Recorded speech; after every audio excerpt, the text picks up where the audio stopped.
Never thought so many people would be turning out for the Antiquities Act, but thank you all for being here. I know, I had to use it.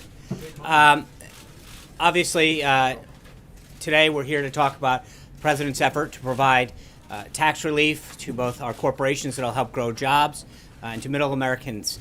Two people here to explain it. The director of our National Economic Council, Gary Cohn, is going to walk through why we're doing what we're doing and then the personal side of the tax. Then Secretary of the Treasury, Mnuchin, will walk through the business side and the corporate side of what the President is doing to bring jobs back to this country, to make our businesses more competitive and help our economy grow. At the end, they'll be glad to take questions on this. You are being provided a one-pager right now that provides the top-level aspects of the plan, and then both the director and the secretary will go into further detail and take your questions. So without any further ado, Director Gary Cohn. Thank you, Sean, and good afternoon to everyone, and thank you for being here. This is quite an historic day for us, and one that we've been looking forward to for a long time, and one we're very excited about. We have a once-in-a-generation opportunity to do something really big. President Trump has made tax reform a priority, and we have a Republican Congress that wants to get it done. And this is something that, quite honestly, I hope the Democrats would support too, because it's good for the American people. The President is going to seize this opportunity by leading the most significant tax reform legislation since 1986, and one of the biggest tax cuts in the American history. We've been working on this for a long time. We've had great meetings. We had a great meeting last night with the leadership of the House and the Senate. We have agreed on many of the important principles of tax reform. We look forward to working together with the House and the Senate very closely in the weeks ahead.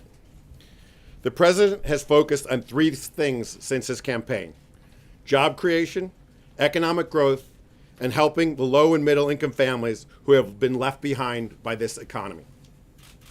He understands there are a lot of people in this country that feel like they work hard and they just cannot get ahead. They are sick of turning their paychecks over to Washington and having no idea of how those dollars are spent. They are frustrated by a tax code that is so complicated they can't even do their own taxes. That's why tax reform is such a big priority to this president. He cares about making the economy work better for all American people. Here's a little history. When President Kennedy cut taxes in the early 1960s, the top rate on personal income was over 90%, and there was rampant tax avoidance.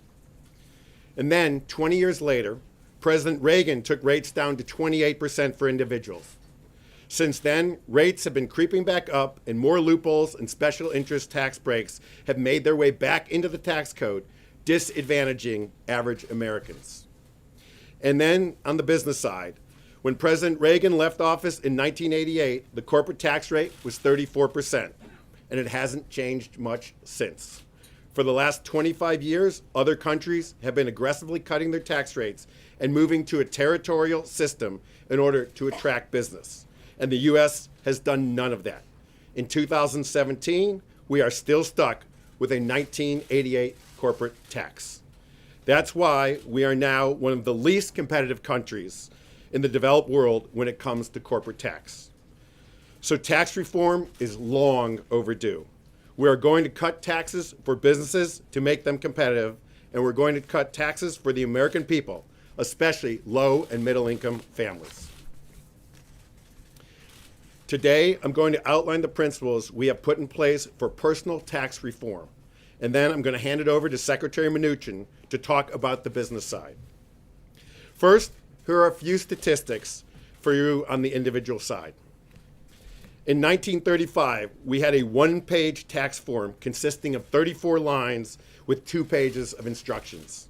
Today, the basic 1040 form has 79 lines and 211 pages of instructions.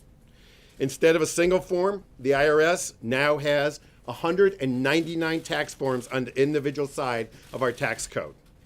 Taxpayers spend nearly 7 billion hours complying with these tax codes every year, and nearly 90% of taxpayers need some help in filing their taxes. We are going to cut taxes and simplify the tax code by taking the current 7 tax brackets we have today and reducing them to only 3 brackets: a 10% bracket, a 25% bracket, and a 35% bracket. We're going to double the standard deduction so that a married couple won't pay any taxes on the first $24,000 of income they earn. So in essence, we are creating a zero tax rate. Yes, a zero tax rate for the first $24,000 that a couple earns. The larger standard deduction also leads to simplification because far fewer taxpayers will need to itemize, which means their tax form can go back, yes, to that one simple page that I talked about earlier. Families in this country will also benefit from tax relief to help them with child and dependent care expenses. We are going to repeal the alternative minimum tax. The AMT creates significant complications and burdens which require taxpayers to do their taxes twice to see which is higher. That makes no sense, and we should have one simple tax code. As we all know, job creation and economic growth is the top priority of the administration. Nothing drives economic growth like capital investment. Therefore, we are going to return the top capital gains tax rate and dividend rate to 20%, repealing the harmful 3.8% Obamacare tax on dividends and capital gains. That tax has been a direct hit on investment income and small business owners. We're going to repeal the death tax. The threat of being hit by the death tax leads small business owners and farmers in this country to waste countless hours and resources on complicated estate planning to make sure their children aren't hit with a huge tax when they die. No one wants to see their children have to sell the family business to pay an unfair tax. We are going to eliminate most of the tax breaks that are mainly benefits to high-income individuals. Home ownership, charitable giving, and retirement savings will be protected, but other tax benefits will be eliminated. This isn't going to be easy. Doing big things never is. We will be attacked from the left and we'll be attacked from the right, but one thing is certain. I would never, ever bet against this president. He will get this done for the American people. With that, I'm going to turn over to Secretary Mnuchin to go through the business tax plan, and then we will both come back and take questions. Thank you, Gary. So as Gary said, we've been working on this plan for a very considerable period of time. And our objective is to make U.S. businesses the most competitive in the world. Right now, we have a 35% corporate rate on worldwide income and deferral. It is perhaps the most complicated and uncompetitive business rate in the world. Not a surprise that companies leave trillions of dollars offshore. Under the Trump plan, we will have a massive tax cut for businesses and massive tax reform and simplification. As the president said during the campaign, we will lower the business rate to 15%. We will make it a territorial system. We will have a one-time tax on overseas profits, which will bring back trillions of dollars that are offshore to be invested here in the United States to purchase capital and to create jobs. The president is determined to unleash economic growth for businesses. This is not just about large corporations. Small and medium-sized businesses will be eligible for the business rate as well. As Gary said, we have had very productive meetings with the House and Senate working weekly to get this done. We will continue to do that. We are determined to move this as fast as we can and get this done this year. I would also just comment that we will hold listening sessions. One thing this president has done very well is listen. We've had hundreds of business leaders here from all different types of areas: manufacturers, retail, airlines, community banks, big banks. We are listening and we have been taking feedback. Finally, I would just add, the president's objective is creating economic growth. And as we've said before, we believe we can get back to 3% or higher GDP that is sustainable in this country. The overall economic plan consists of massive tax cuts and tax reform, regulatory relief, and renegotiating trade deals. And with that, we will unlock the economic growth that's been held back for too long in this country. And with that, we'd be both happy to take a few questions. Eamon in the back. Yes, thank you, Mr. Secretary. When you talk about the individual tax rates, you're also talking about eliminating some of those tax breaks. Are you talking about eliminating tax deductions? And which ones are you talking about eliminating, and which ones are you talking about keeping? Correct. We are going to eliminate on the personal side all tax deductions other than mortgage interest and charitable deductions. We think that will be sweeping reform. Adam. Thank you, Secretary. When you talk about lowering dividends and capital gains taxes, how does that mesh with what you said this morning about protecting the middle class from the very, very wealthy who might be able to take advantage of, I don't know a better word than loophole, but that would give them a lower tax rate? Well, again, what we've said is that the business rate is going to be available for small and medium-sized businesses as well as corporations. However, we will make sure that there are rules in place so that wealthy people can't create pass-throughs and use that as a mechanism to avoid paying the tax rate that they should be on the personal side. And I would just say on the dividend rates, we believe that restoring the 20% capital gains rate is critical to investment in this country. Secretary, just another question about your pass-throughs and all that. The initial plan that the president, as a candidate, outlined also included freelancer contract workers in that 15%. Wondering if that's the same. What's your rate on repatriation of funds overseas? And Gary Cohn, what about the marriage penalty? The president promised to eliminate that. Okay, again, first I would comment on the rate of repatriation. We're working with the House and Senate on that, but I will say it will be a very competitive rate that will bring back trillions of dollars.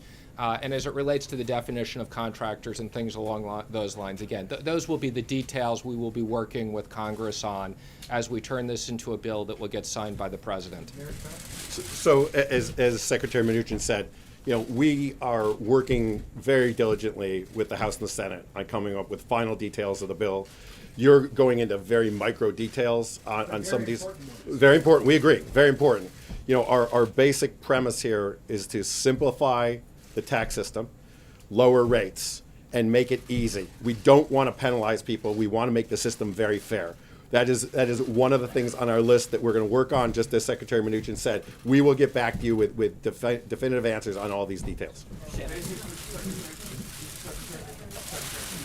on the 10, 25, and 35% rates, do you have income brackets established that you're going to propose to Congress on that? As again, we are in constant dialogue with the House and the Senate.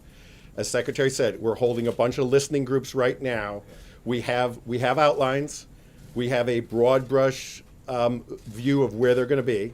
We're running an enormous amount of data on the proposals right now. We will be back to you with very firm details. We're very confident to where they're going to be. We just wanted to get out and give you a broad brush overview where we are. The president very much believes in taking input, as the secretary said. Over the next month, we've got a lot of different discussions going with a lot of different groups that are interested. You said deductions. Does that also mean state and local income taxes being eliminated? That deduction being eliminated, and how Yes. about health care? Yes. And how about health care? Thank you. Yes. Mr. Secretary, thank you. And Mr. Cohn, either one of you. So when you talk about repealing the 3.8% Obamacare tax that hits small business and investment income, is this your first attempt, official first attempt, I guess, with this, to start pulling back on Obamacare? And also, what do you say to your fellow Republicans who say that this tax reform package is more about corporations versus cutting the deficit? Look, this tax reform package is about growing the economy, creating jobs. It's about the economy. As I started, President Trump comes in every day and talks to the two of us about economic growth, economic prosperity, and jobs, and what are we doing to stimulate economic growth. That's how we're looking at this plan. The 3.8% tax on capital gains, dividends, and interest, The president looks at that very seriously as being a tax on capital being spent to stimulate economic growth, people putting investment capital to work, and people being taxed on their personal businesses. So we're trying to get rid of that to be more stimulative, to have capital go back into the economy to create more jobs. More business than Obamacare. Excuse me, I'm sorry, is it more business than attacking Obamacare? It's business. It's to stimulate business investment. We are trying to stimulate business investment. So on this, first of all, does it pay for itself? Is this plan revenue neutral? And secondly, what in here is non-negotiable? When this goes over to Congress, Congress comes back with a 20% corporate tax rate or a VAT added in, will the president refuse to sign that? Okay, well, let me first say, again, the core principles of this, we've been meeting with the House and Senate, and they agree 100%. The core businesses make business rates competitive, bring back trillions of dollars to create jobs, simplify personal taxes, create a middle income tax cut. So those core principles are non-negotiable, and that's something that we all feel strongly about. As it relates to will it pay for itself, again, I think as we've said, we're working on lots of details as to this. We have over 100 people in the Treasury that have been working on tax and scoring lots of different scenarios. This will pay for itself with growth and with reduction of different deductions and closing loopholes. Mr. Secretary, if it turns out that the congressional estimates when this has been scored, if it turns out that this actually won't be paid for by growth, if it won't keep deficits in check, I mean, is the president comfortable with that? Will he sign something? Well, let me just say again, when we look at the deficit, and the deficit has gone from $10 to $20 trillion in the last administration, that is a problem, and the president is concerned about that. This plan is going to lower the debt to GDP. The economic plan under Trump will grow the economy and will create massive amounts of revenues, trillions of dollars in additional revenues. Let's go in the back.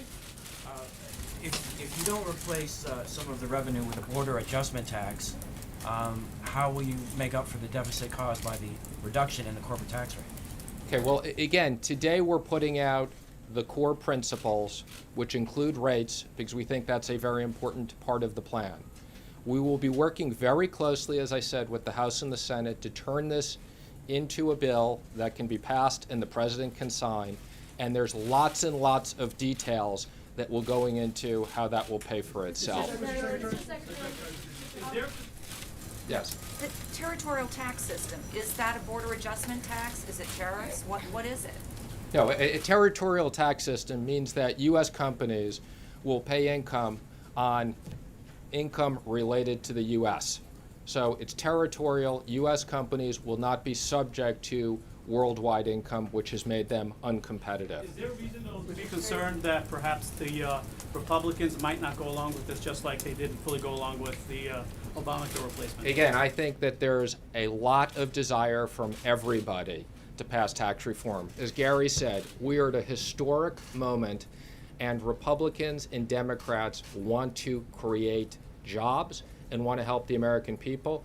And as I said, the core principles of this we have agreement on, and we will work forward on the details. Let's go in the back. Thank you, Mr. Secretary. Quick question. You bring up repeal of the death tax, the estate tax. This is an issue that's been going on for decades, and it used to be they were always talking about phasing out the death tax over a period of years.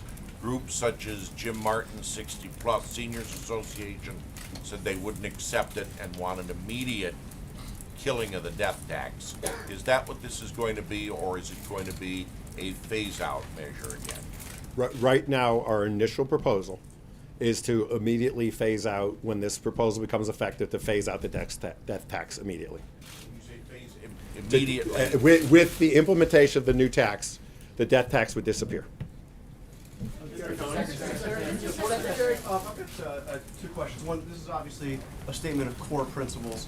It's just one page. Obviously, tax reform be much more complicated. When will we see the details? When will we see the actual plan? We are moving as quickly as we can. So we are working with the House and Senate on all the details, and everybody has an agreement. We are going to move this as fast as we can, and when we have an agreement, we will release the details and go through it with all of you. My second question is, will the president release his tax returns so that The president has Americans- no intention. The president has released plenty of information, and I think has given more financial disclosure than anybody else. I think the American population has plenty of information on Doesn't the it. American- Right there. Excuse me, other people have the right to ask questions. Will affect him personally. My question is to either you, Mr. Secretary, or Mr. Cohn. You mentioned middle-class tax cuts for middle-class families watching this tonight on the news.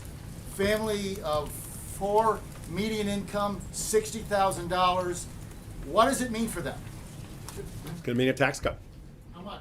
Going to mean a tax cut. Look, Okay, why don't you're asking the same question we got asked over here. We will let you know the specific details at the appropriate moment. We are in very robust discussions with the Senate, with the House leadership. They are progressing very quickly, and we will continue to give you more details as we have them. Okay, we're going to take two more, right back here in the fourth row, yes. Yes. Secretary Mnuchin, exactly a year ago, then candidate Trump was asked if he believes in raising taxes on the wealthy. He said, I do, including myself, I do. So my question is, why isn't he doing that? And will the president end up paying more or less taxes as a result of this plan? Well, let me just comment. I can't comment on the president's tax situation since I don't have access to that, okay? But I would comment that our objective, okay, is the reduction in taxes will be offset by significant reduction of deductions and other items so that the effective tax rate, okay, is what we're focused on. Why don't we take one more question right here? Thank you. You may not have Yes. seen the president's tax returns, but according to our estimations by his 2005 returns that are out there, getting rid of the alternative minimum tax would save him 5.3. He would only have paid 5.3 million in federal income taxes. So your response to those critics who say a lot of what you've presented here today could save the president or benefit his own businesses? Again, let me just comment. What this is about is creating jobs and creating economic growth. And that's what massive tax cuts and massive tax reform and simplifying the system is what we're going to do. The AMT is just another example of a third complicated set of rules. Anyway, thank you, everybody. Appreciate you guys being here.